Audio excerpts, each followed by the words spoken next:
YouTube. In this video, we'll be taking a look at how to turn on app protection for the Samsung Galaxy S26 Ultra. This will work for the S26 Ultra, S26, and the S26 Plus as well.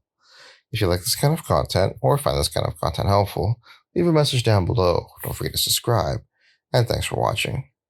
So if you want to turn on or off app protection for your S26 device, thankfully it's pretty easy to do so. The first thing that you want to do is actually jump into your settings.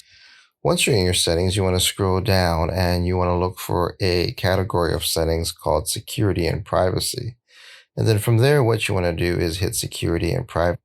From there, what you want to do is look for something called app security.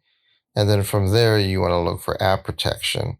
And then app protection is used to stay safe from malware and other suspicious activity. And you can use the on switch to turn it on.